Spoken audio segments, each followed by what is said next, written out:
Laila movie 3 days box office collection గురించి ఈ వీడియోలో అయితే మాట్లాడుకుందాం.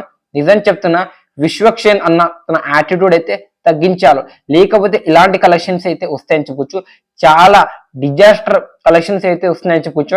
ఎప్పుడైనా సరే సాటర్డే కన్నా సండే గ్రో చూపించాలి. ఎందుకంటే ఆ రోజు హాలిడే ఉంటుంది, చాలా మంది ఫ్యామిలీతో చాలా మంది హిట్ టాక్ వస్తే ఆ సినిమాని చూడడానికి అయితే వెళ్తారు. బట్ ఇక్కడైతే రివర్స్ అయితే జరుగుతుంది అని చెప్పొచ్చు. సాటర్డే కన్నా సండే ఇంకా తక్కువ కలెక్షన్ చేసింది. లేట్ చేయకుండా మనమైతే లైలా మూవీ 3 days లో బాక్స్ ఆఫీస్ దాన్ని ఎన్ని కోట్లు వసూలు చేసిందో మాట్లాడుకుందాం.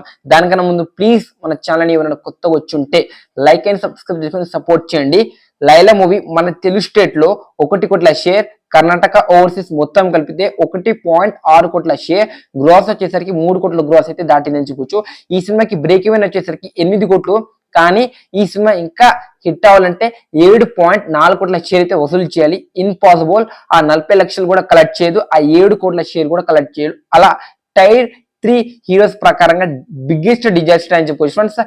100 లో 20% కూడా ఈ సినిమా అయితే రికవర్ అయితే చేయలేకపోయిందని చెప్పొచ్చు. అలా మన లైలా మూవీ అయితే డిజాస్టర్, ఇంకా కలెక్షన్ రావడం ఇంపాసిబుల్. అలా మన విశ్వక్షేణ్ అన్న ఓవర్ యాక్షన్, తన యాటిట్యూడ్, ఇంకా తన మాటలు అయితే తగ్గించాలి, లేకపోతే కలెక్షన్ రావడం ఇంపాసిబుల్. దీని గురించి మీ జెన్యూన్ ఒపీనియన్ ఏంటో కామెంట్ చేయండి ఫ్రెండ్స్. ఇది మన Laila movie 3 days box office collection. ఈ వీడియో మీకు నచ్చి ఉంటే ప్లీజ్ లైక్ అండ్ సబ్స్క్రైబ్ చేసుకుని సపోర్ట్ చేయండి.